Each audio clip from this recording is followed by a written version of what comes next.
Nossa, vai ter fila o ano que vem, né? Ou não, né?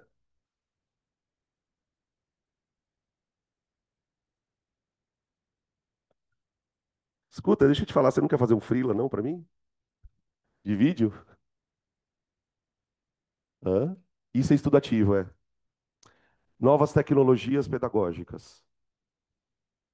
Novas tecnologias pedagógicas. Aí, vamos ver, tudo certo? Tá, né? Tá, qualquer coisa vocês falam aí.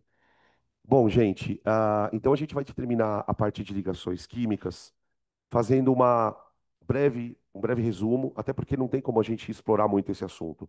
E eu vou explicar por quê também. Se você já estudou química em outras vezes, assim, você já deve ter visto que ligação metálica é o menor capítulo que a gente estuda. Peraí, vocês estão com calor ou não? Ou sou só eu que estou? Estão, né? Acho que eu coloquei quente demais. Tá no 24, vou colocar 23. Agora, o que foi? Você tá com frio? Ah, é que tá no 23 agora. Vamos ver. Vocês estão com frio, jura? Ah, é que é bom lugar que vocês estão aí também, né?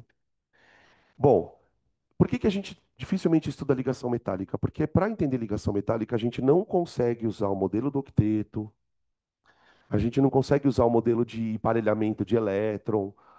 Você pode perceber que quando a gente vai construindo a ideia de ligação, a gente está sempre buscando uma forma de justificar a estabilidade. Aqui na ligação metálica, a questão ela é quântica. Então, eu vou tentar explicar um pouquinho a origem da história para vocês entenderem por que que a gente fala pouco dela. Bom, vamos lá. Como que é a estrutura de um metal? Fica difícil a gente imaginar metal se ligando com metal. Por quê? Porque metal, quando a gente fala de metal, a gente está falando de doador de elétron. Então a gente pensa assim, bom, como que dois elementos que têm tendência a formar cátions, porque é basicamente isso que o metal faz, né? Como que dois elementos que têm tendência a formar cátions conseguem se estabilizar? Então, qual que é o modelo que a mecânica quântica usa? É o modelo da banda de valência. Modelo da banda de valência.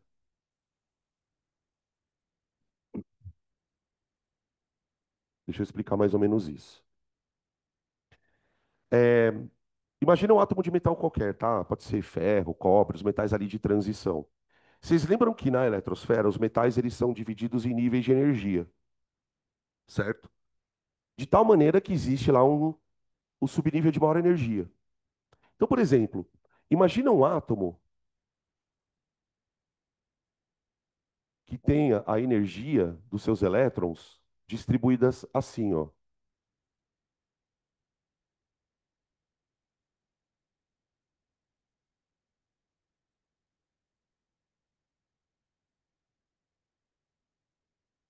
Ó. Tenta imaginar o seguinte, ó. Isso aqui é um gráfico bem esquisitinho, que é assim, ó. O gráfico é isso. É um eixo para cima de energia, tá? E cada barra dessa daqui representa a energia de um elétron. Imagina isso, tá? Sei lá quantos elétrons tem o átomo, aqui eu coloquei um número meio aleatório, tá? Quando a gente coloca, sabe aquela, isso aqui vem da onde, tá, pessoal? Da distribuição eletrônica do Linus Pauling. Um S2, dois S2, dois P6, ok? Quando a gente põe aquela distribuição num gráfico assim, porque a distribuição eletrônica, ela não mostra pra gente qual a energia do nível. Ela só fala um S2, dois S2, dois P6. Só que quando a gente coloca os valores de energia desses subníveis, a gente percebe uma coisa muito louca.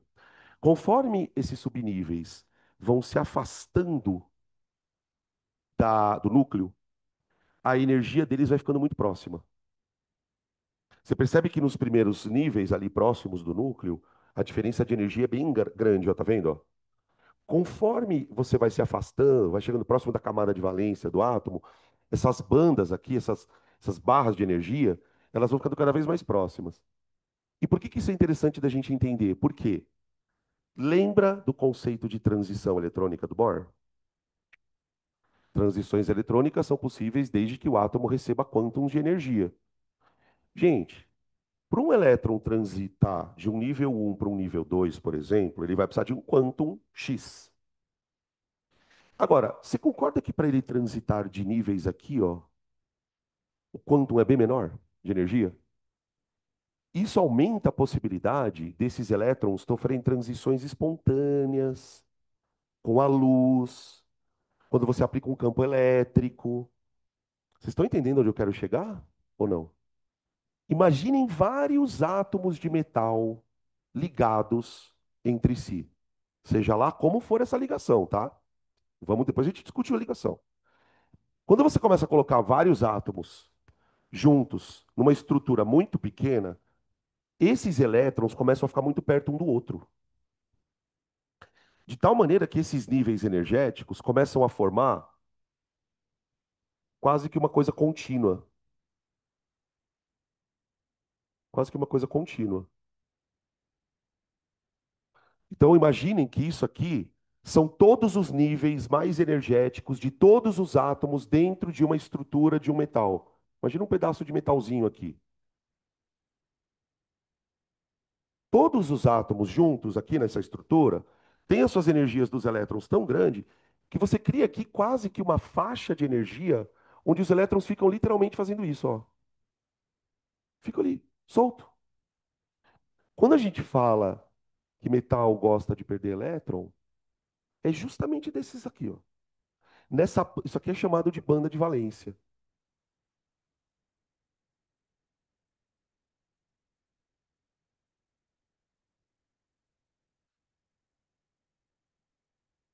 que é o que a gente usa na química, a metáfora do mar de elétrons. Vocês já ouviram essa metáfora? Essa metáfora é foda. Mas é uma metáfora, né? Os elétrons da estrutura de um metal formam um mar, para dar essa ideia de que os elétrons estão meio soltos. Como é que a mecânica quântica explica isso? Você forma uma massa de elétrons completamente com a energia muito próxima. Além de ser uma energia muito próxima, é uma energia bem alta, tá? Vocês já ouviram falar de um efeito chamado fotoelétrico? O efeito fotoelétrico foi descrito pelo Einstein, né, que foi o prêmio Nobel que ele ganhou. Ele falava basicamente sobre isso, né, da capacidade que a luz tem de excitar elétrons de metal. Ele vai dizer no efeito fotoelétrico que dependendo da frequência de luz, olha que foda isso, dependendo da frequência de luz que você joga no metal, ele pode ionizar. Faz todo sentido. Por quê? Se você joga uma frequência de luz, o que você está jogando no elétron? Quantum. Lembra E igual a HF? Então, por exemplo, ele consegue perceber que tem metais que, se você usar a luz vermelha, ele não consegue excitar. Mas se você usar a luz roxa, o elétron sai. Porque a luz roxa tem maior frequência. Tendo maior frequência, ela tem mais energia, o elétron cospe, tá? Isso é chamado de efeito fotoelétrico, beleza? Fala, desculpa, você tinha levantado a mão.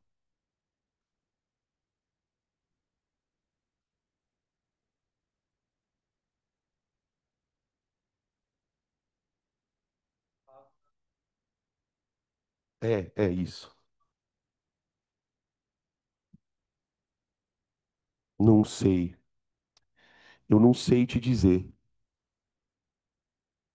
Deixa eu pensar o que que poderia influenciar da distância dos. Eu não sei. Eu não sei. Ah, a molécula.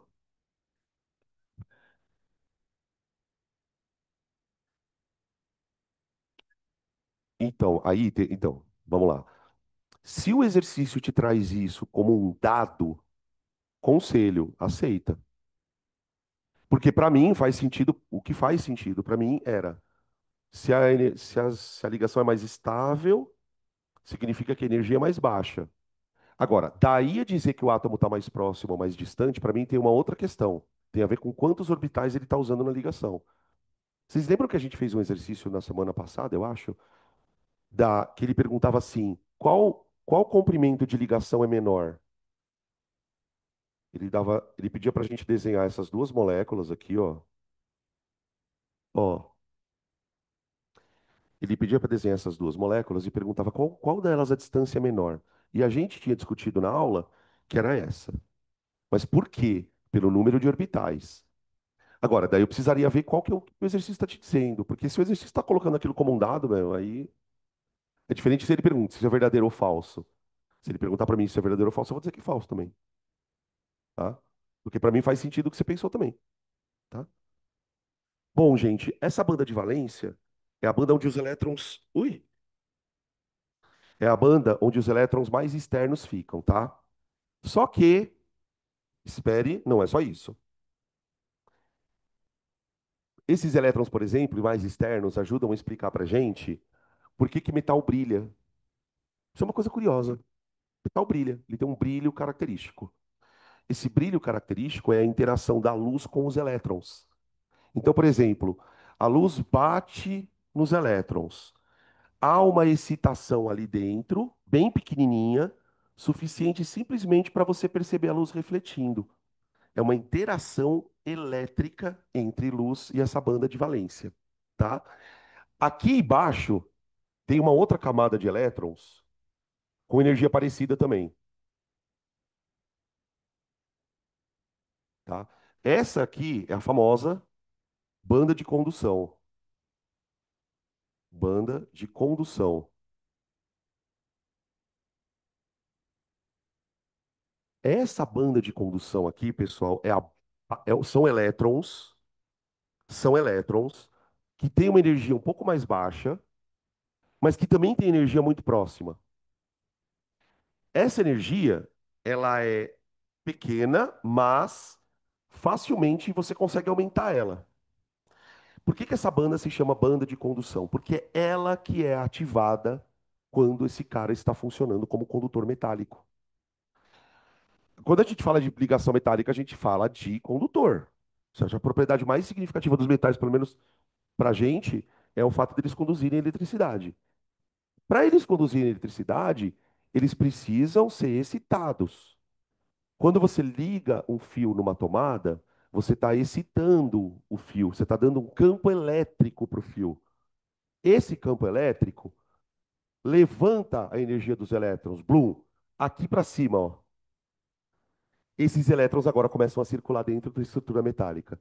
Eles estão tão excitados que é como se você estivesse meio que ionizando os átomos. Os elétrons saem dali e começam a andar na estrutura, tá? A banda de condução é ativada com campo elétrico.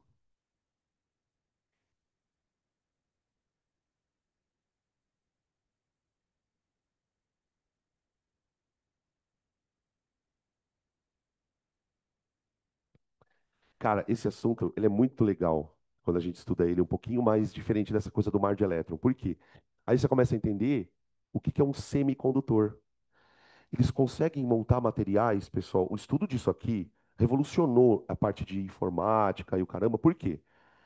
Porque quando você estuda essa questão das bandas dos metais, você começa a pensar o seguinte: porra, será que eu não posso construir um material que tenha bandas com energias específicas para eu excitar quando eu quiser? E aí começam a nascer as categorias de semicondutores, supercondutores, tudo estudo desse tipo de raciocínio. Só que isso aqui só foi poder ser explicado mesmo com o modelo quântico. Porque qual que é a ideia, assim, resumidamente, né? Cada elétron é uma onda. Cada onda tem uma função de onda, que tem uma energia. O que que os caras pensam? Quando os elétrons estão ligados, o que que essas ondas estão fazendo? Se combinando. Então eles pegam todas as equações de onda e meio que trabalham matematicamente e falam assim e pensam assim, bom, o que que todas essas equações de ondas me dão? Aí aparece isso aqui, tá? É muito bizarro. Como que a gente poderia explicar isso mecanicamente, né? Porque isso aqui é meio esquisito. A gente explica mecanicamente assim, ó, na estrutura do metal, né?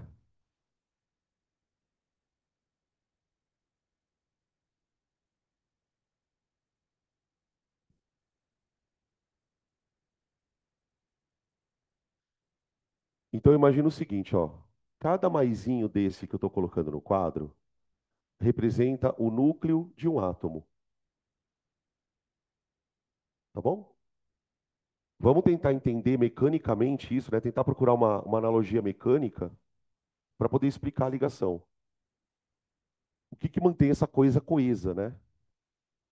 Ó, aqui. Então imagina que isso aqui são os núcleos de um átomo, da estrutura do átomo. Uma coisa importante de tentar imaginar é o seguinte, tá, pessoal? Imagina que isso é uma rede. O que que eu quero dizer? Você tem átomo para todos os eixos. Então tenta imaginar que isso aqui é uma rede de positivinhos na sua frente aqui, tridimensionalmente falando. E aí você tem as eletrosferas. Esses elétronzinhos aqui, ó, sobretudo esses elétronzinhos, que é o da banda de valência, eles têm energia muito alta. O fato de ter energia muito alta vai ser interpretado ali como dizendo assim, ó, ele não está nem aqui, nem aqui, ele tá parcialmente em cada átomo. Então os elétrons, eu vou tomar a liberdade de representar os elétrons por setinhas, tá? Ó, isso aqui é a estrutura do. Se a gente imaginar que o elétron é uma partícula, né? Você pode imaginar que ele está andando assim, meio aleatoriamente. Ó, tá bom? Isso aqui é o que a gente chama de mar de elétron,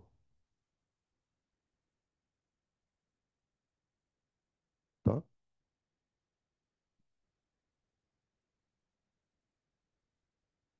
Beleza? Esse movimento ele é aleatório, tá? O metal está desligado, ele está fora do campo elétrico. A hora que você põe o metal no campo elétrico, aí os elétrons se alinham para algum lugar, né? Por exemplo, imagina agora eu fazendo isso, ó. Eu vou colocar aqui dentro que fica menorzinho, tá? Ó, agora eu coloquei o metal, isso aqui é o metal, dentro de um campo elétrico, tá? Normalmente a gente vai produzir campos elétricos fazendo como? Você pega duas barras de metal e liga numa bateria. Tem que ser uma bateria, tá? Uma barra vai ficar positiva, a outra barra fica negativa, certo? Isso aqui são os núcleos. O núcleo ele está preso ali na estrutura. Agora, os elétronzinhos agora estão alinhados, ó. Ó, os elétronzinhos estão fazendo isso, né? E a gente sabe que quando o elétron anda dentro de um campo elétrico, ele converte energia potencial em cinética, e aí o fio esquenta. Pronto. Entenderam? Então, metal conduz energia por quê? Porque tem elétron disponível para andar no campo. Por isso ele tem essa capacidade de condução, tá bom? Hum. Hum. Não, isso tem a ver com uma outra coisa, que eu também prefiro não tocar nesse assunto muito, tá? Mas basicamente a propriedade de paramagnetismo e diamagnetismo tem a ver com quão sensível é o corpo em relação a campos magnéticos. Isso não tem a ver com o movimento do elétron, mas tem a ver com o spin do elétron, cara. Entendeu? Não dá para entrar muito, porque o próprio conceito de spin ele já é meio abstrato pra gente. Então, por isso que não cai muitas coisas de vestibular, não, tá? Isso aqui, por exemplo, pessoal, pode cair. Eu vou citar um vestibular que eu conheci mais de perto ano passado, porque a gente teve aula disso. Vestibular mais fodão, tipo FGD, essas coisas pode aparecer em prova assim, tá? Acho difícil aparecer uma coisa dessa no Enem. Se aparecer alguma coisa sobre ligação metálica no Enem, provavelmente eles vão abordar essa questão dos elétrons livres, tentar relacionar com a física, tá? Beleza? Que é mais perfil do Enem. O que mais que a gente precisa saber sobre ligações metálicas, gente? Bom, toda ligação dá origem a uma coisa. A ligação iônica dá origem a um composto iônico, a ligação covalente dá origem a moléculas, e a ligação metálica dá origem ao metal. Qual é a estrutura de um metal? A estrutura de um metal, gente, ela lembra muito a estrutura de um composto iônico. Ela é um cristal. Ela é um cristal por quê? Porque, como eu disse para vocês, imagine esse desenho em 3D. Você tem uma rede de átomos, né? Que a gente vai chamar de retículo cristalino,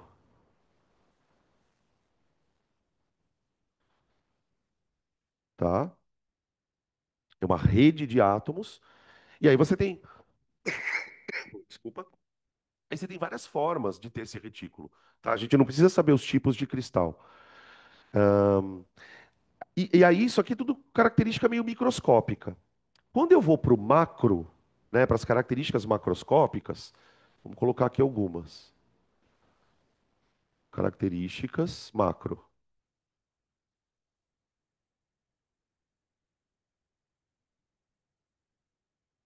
Bom, além da estrutura cristalina, né, a tendência da gente encontrá-los é no estado sólido, nas condições ambiente, né? Eu vou colocar aqui CATP, tá bom? 25 graus e 1 atm. Com exceção ao mercúrio, né? Sólidos com exceção do mercúrio, vamos colocar aqui só um asterisquinho, ó, e colocar aqui no asterisquinho Hg, tá? Que é líquido. Embora você tenha metais que são bem moles, tá, gente? Tem metal, por exemplo, principalmente os metais da família 1A, né? Sódio, potássio, você corta ele com uma faca. Alguns metais são sólidos, mas bem quebradiços, tá? Mas na maioria deles, eles são resistentes à torção, tensão, né? A gente chama isso de maleabilidade. Maleabilidade. E ductibilidade.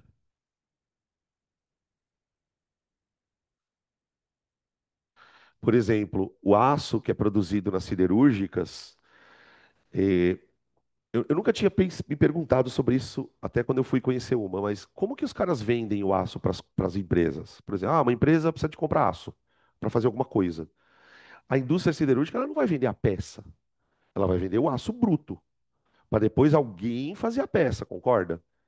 Mano, o aço dessas siderúrgicas gigantes, ele é vendido enrolado num fio. Os caras compram fio de aço. O cara compra toneladas e toneladas de fio de aço, ou fio ou chapa. Tipo, sabe chapa de alumínio assim? Tipo papel alumínio, só que um pouquinho mais grosso. É assim que eles fazem. Aí esse aço, por que que eles fazem isso? Porque é mais fácil de carregar. Por exemplo, você imagina você fazer um lingote de 1 tonelada de aço. É muito mais difícil, então é mais fácil você transportar em rolo.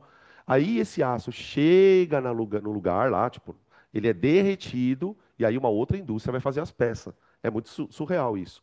Então, por isso que a gente fala dessas duas propriedades, né? Quando eu estava no cursinho, eu falava, mas por que que os caras falam tanto dessa merda?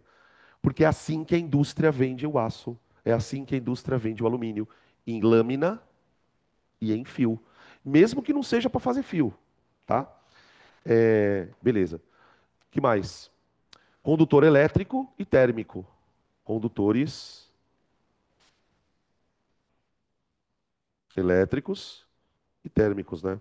Uns mais, outros menos, mas ok. Gente, qual que é a explicação para que eles sejam condutores elétricos e térmicos? Bom, a explicação para ser condutor elétrico é aquela ali. Os elétrons são facilmente excitáveis por conta da alta energia, tá? Beleza. E o calor? Onde que o calor entra? Lembra que a gente vai entrar na parte de termologia essa semana, no parte de processo de condução de calor. E tem um processo chamado condução.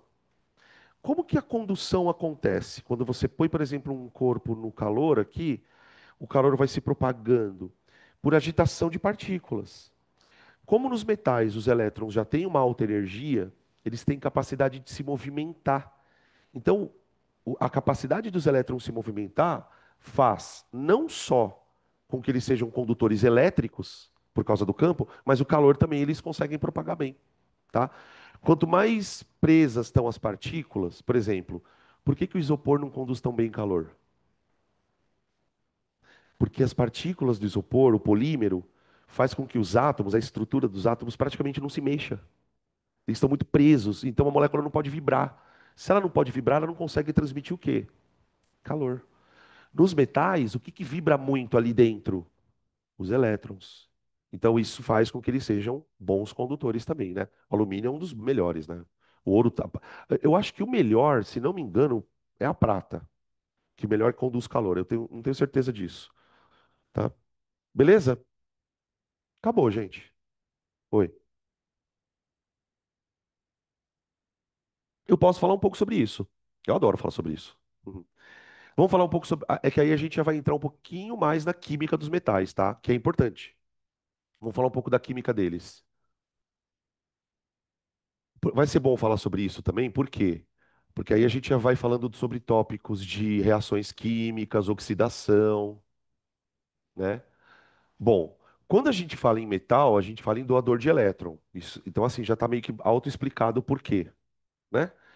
Só que essa capacidade de doação de elétrons, ela vai variar de elemento para elemento. A gente não pode esquecer também que cada átomo tem um tamanho ali, cada carga positiva ali é um núcleo diferente, então às vezes o átomo pode atrair mais os elétrons ou não, tá? Mas em geral eles têm algumas tendências a oxidar.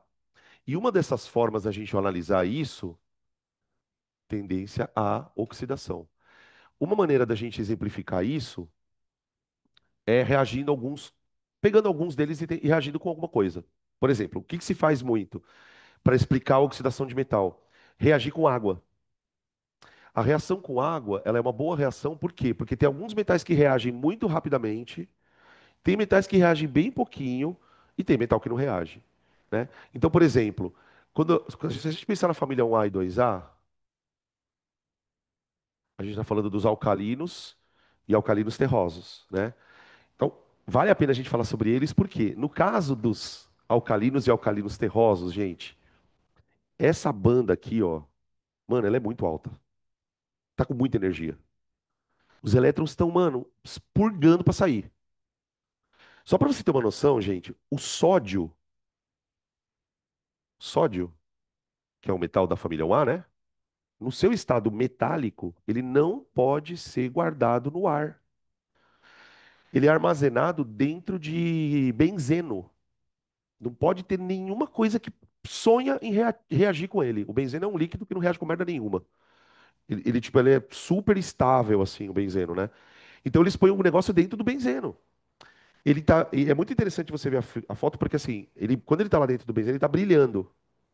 Quando você tira ele com uma pinça assim, ele fica branco na hora. Blá, ele oxida. Só que é quase que instantâneo isso.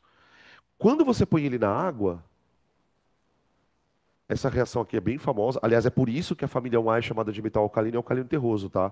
É por causa dessa reação aqui, ó.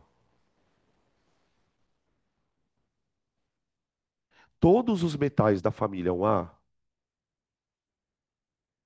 deixa eu ver aqui, dois, acho que é assim.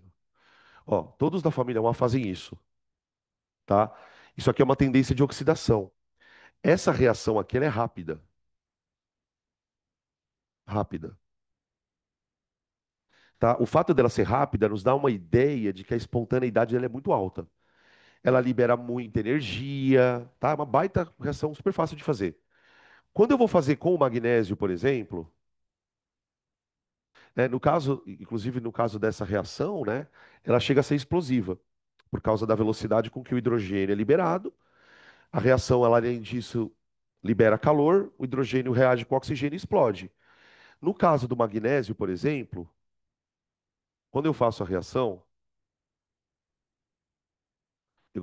acontece exatamente a mesma coisa. Você forma uma outra base aqui, né? Porque o magnésio ele tem carga mais 2, né? Daí forma H2. Só que vai ter que balancear de novo ali. E aqui ela é lenta. Lenta. Aqui só põe um 2 aqui. E agora olha essa daqui, ó. Só aí eu já explico. Ó, entendeu? Quando a gente fala em tendência de oxidação, normalmente essa tendência ela tem que ser expressa em termos de alguma coisa. Olhando para essas três reações, a gente percebe que sódio reage bem, Magnésio reage lentamente. A do magnésio é tão lenta que quando você põe o magnésio na água, você põe, por exemplo, a gente fazia no laboratório lá na faculdade, você pega uma fitinha de magnésio, uma fitinha mesmo, pega um pouco de água e põe lá dentro. Aí o magnésio entra lá dentro, você vê umas efervescências saindo do metal, que é o hidrogênio. Essa daqui a gente nem faz na bancada, a gente faz na capela, dentro de um negócio isolado lá. Porque o hidrogênio é muito rápido, ele dá uma explosão ali dentro. E tem metal que não reage. E tem metal que não reage. Qual que seria a explicação disso? Tem vários jeitos de explicar, né? Eu posso explicar pelo potencial de oxidação. Por favor, olha, a tendência do sódio de oxidar é maior que a do magnésio, que por sua vez é maior que a da prata. É exatamente assim que eles fazem aquela tabela de potencial. Só que não é bem exatamente assim, mas é uma reação de oxidação e redução, onde todo mundo reage dentro de uma pilha. Eles montam pilha para fazer aquela tabela, funciona assim. Eles montam uma pilha onde um eletrodo é sempre água. E aí eles trocam outro eletrodo. Eles põem a prata, cobre, chumbo. E aí eles veem como que a pilha funciona. Por exemplo, se eu botar aqui na água um eletrodo e botar aqui o eletrodo de sódio no outro, o sódio é o ânodo, ele oxida. Agora, por exemplo, quando eu boto a prata em contato com a água, aí a prata reduz. Ela não oxida. E assim eles vão fazendo aquela escala maluca lá de potenciais, tá? Beleza? Que mais? Deixa eu ver.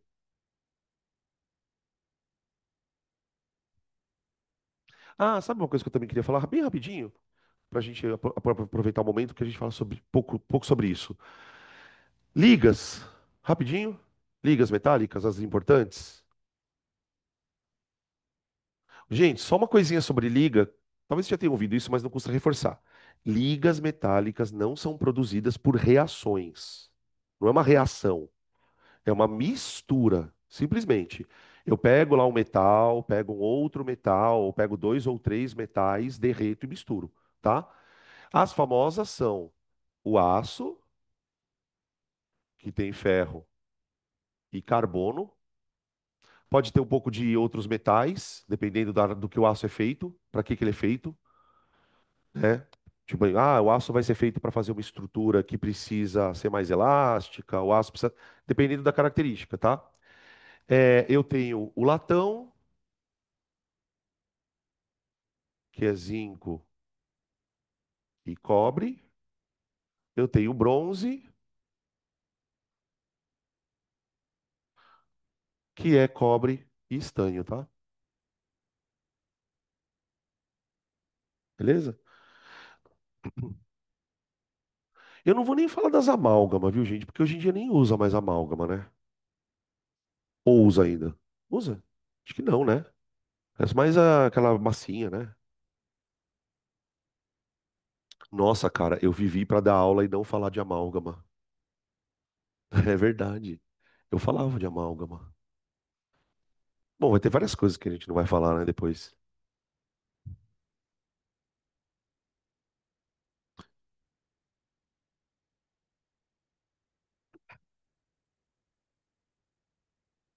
Que isso, gente?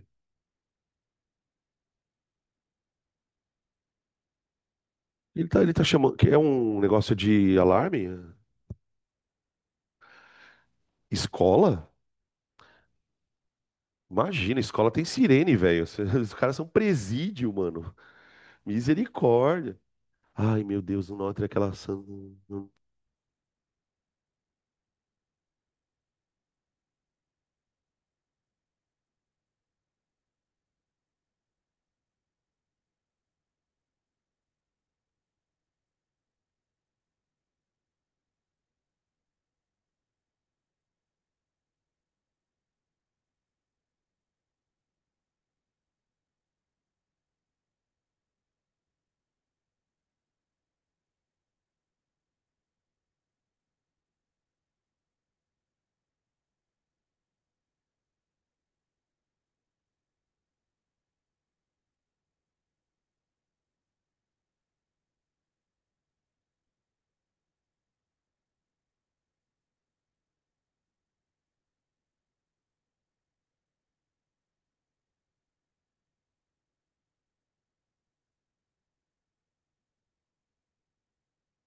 Alguém tirou.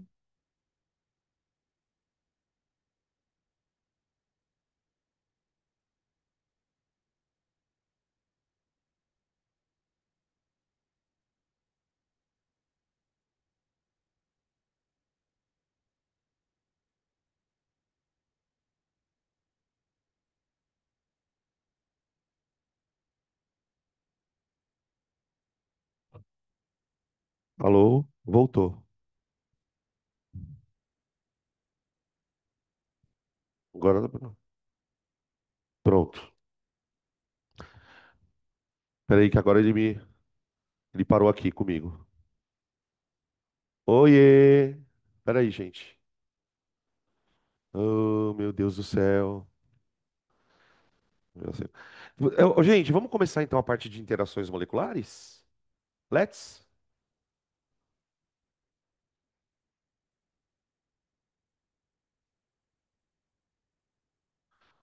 Pronto. Vamos começar então a parte de interações moleculares, tá? Ligações, ou fim.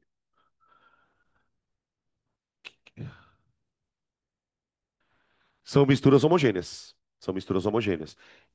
E tem umas outras ligas que o povo inventa aí, agora mais moderna, para fazer outras coisas, mas é basicamente isso, tá?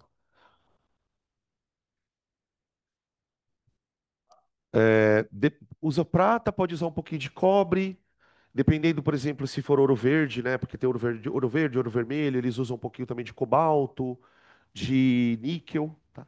Fala aí. Pode ser, não. Essa daqui não vai acabar, mas já tem que deixar aqui. Que normalmente a gente deixa aqui. Aí já deixa carregando aqui. Pronto. No caso do ouro, né, para deixar ele mais duro, tá? Agora foi. Beleza.